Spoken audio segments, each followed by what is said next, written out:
All right, so get this. You shared this YouTube video, right?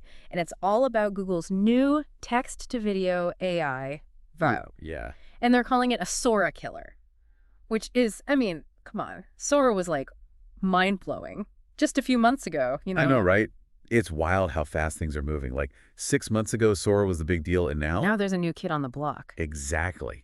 Makes you wonder, though, what makes this YouTuber think VEO can actually compete? Well, they were geeking out over how realistic videos are, and these are all made just from text prompts. They said VEO is creating these crazy, like, 1080p videos up to a minute long, A minute long. That's impressive. and in all kinds of different styles, like time lapses, aerial shots. No kidding. It's nuts. They even said it could be Google's, like, most powerful video generation model yet, whatever that means. Right. It's easy to get caught up in all the hype, Mm. especially when the demos are so visually stunning. Yeah. But it's worth digging into what actually makes this tech so groundbreaking. Imagine trying to, like, teach a computer to make a video from scratch. Okay, I'm imagining it. And, I'm seeing a very confused computer. Yeah, exactly. Because Yeah. it's incredibly hard to do.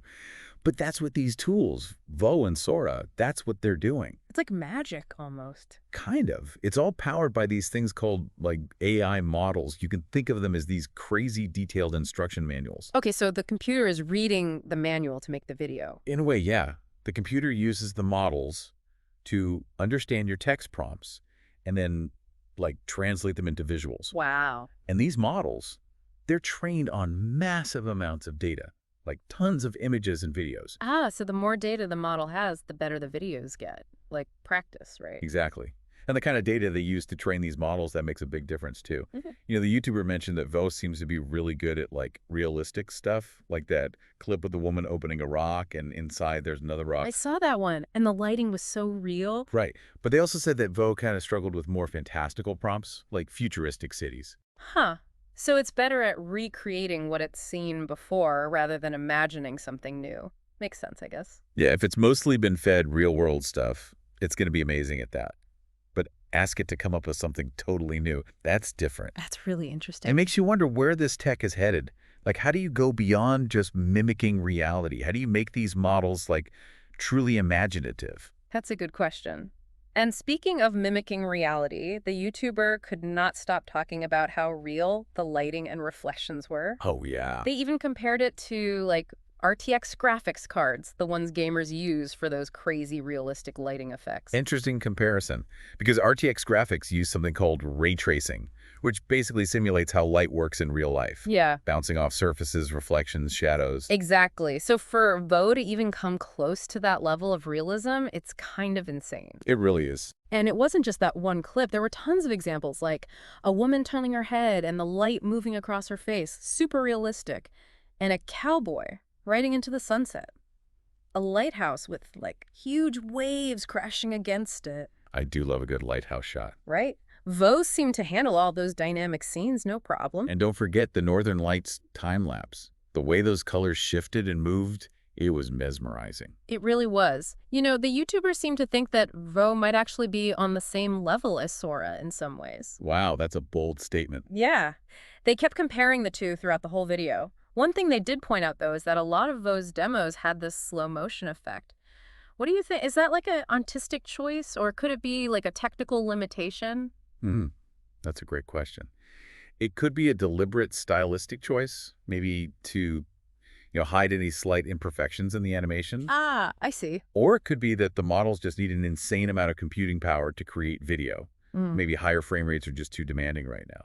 It's crazy to think about how much processing power goes into making something that seems so simple. Like, I type in some words and get a video. Oh, right. It really shows you how complex this stuff is. Yeah. We're talking understanding language, interpreting what you mean, creating the images, making things move realistically, keeping it all consistent. It's a lot. It's like, when you're conducting an orchestra and you got all these different instruments working together. This is kind of similar, except instead of instruments, it's algorithms and data. Right. And just like a symphony can, make you feel all sorts of things.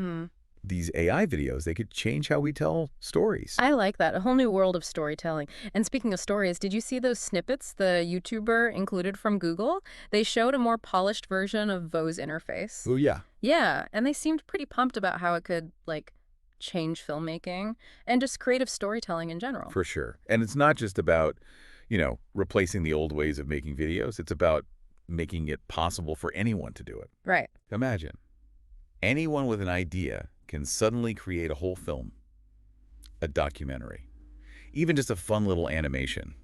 It's like everyone gets their own mini film studio. Okay, but what about like the actual filmmakers, the editors, the visual effects artists? Are they all out of a job now? Well, it's something people always worry about, right, whenever new Well, technology comes along. But if you look back, it usually doesn't mean everyone loses their job. It just means things change. okay, so like instead of being scared of AI, we should be trying to adapt, figure out how to use it. Exactly. Right. Like, remember the printing press? Right, It right. didn't mean that all the scribes were suddenly out of work, Hmm. but it did change how we, produce and consume writing. That's a good point. So with AI video generation, we might see all sorts of new jobs pop up. Like what? Well, someone's going to have to write those prompts for the AI, right? Yeah. Maybe there'll be like prompt engineers who are really good at crafting those descriptions, Oh, I can see that. or specialized editors, people who can take the AI footage and like really fine tune it. It's kind of exciting when you think about it like that. And it's not just film, right? Oh, absolutely not. Think about education. Students could create their own historical reenactments, or like visualize complex science stuff in 3D, Oh, that'd be cool. or marketing. Imagine ads that are personalized for each person watching, Mm. generated in real time. Okay, that's both cool and a little creepy. Right. But it just goes to show you how much potential this technology has. It does. So we've covered a lot. We've talked about what VEO can do, how it works, and even some of the big what-if questions. But I think it's time to, like, zoom out for a second. What are your overall thoughts on VEO based on what we've seen? Well, I think it's safe to say that VEO is a big step forward in, AI video generation. Mm. The realism is really impressive, especially the lighting, the reflections, even how consistent the characters look. It's definitely come a long way. Remember those early AI videos? So clunky. Oh, I know. But it's important to remember that this technology is still, like, a work in progress. Of course. Yeah. We don't want to get ahead of ourselves and say it's going to replace everything overnight. Right. And we still don't know how much it'll cost, when we can actually use it, what the limitations are. Exactly. All important questions. So while we wait to hear more from Google, what are like the main takeaways from all this? What should we be paying attention to? I'd say the biggest thing is that this is a pretty fundamental shift in how we make video. Okay. Being able to create, high-quality video just from text, Mm-hmm. that has the potential to change so much. Yeah. And not just in entertainment, but in education, marketing, you name it. Right. And with any new powerful tool, there are always like downsides, things we got to watch out for. And the YouTuber mentioned one big one, Oh, yeah. What's that? misuse. Like, what if people use this tech for bad stuff? It's a valid concern. Because the same tech that can make those crazy realistic videos could also make like fake news reports that look totally real, or Yeah, deepfakes. exactly. And that's scary stuff. It is kind of scary. Like, what if we can't even trust what we see with our own eyes anymore? Mm. It made me think about how the YouTuber said Google seemed hesitant to let VEO create those like hyper-realistic, futuristic cities. Yeah. Do you think maybe they're holding back on purpose because of this whole misuse thing? It's possible. As this tech gets more advanced, I think developers are definitely thinking about the ethical side of things. More than they used to, anyway. Yeah. But it's tricky. It's not like you can just, put the brakes on once it's out there. True. So then how do we deal with that? Do we just have to be like extra skeptical about everything online now? Pretty much. Knowing how to evaluate what you see online, that's more important than ever. It's like we learned to be careful about clickbait headlines and Photoshop pictures. Now we got to do the same for video. Like a digital detective, right? Exactly. Got to examine every little detail. Well, on a lighter note, it is kind of cool to be around to see this all happening. Like, we're living through this huge technological shift. It's like you were saying before, how it's changing how we make video. Yeah, and it's bigger than just video, too. Hmm. It's about how we understand and process information, period. Because AI, it's blurring the lines between real and fake.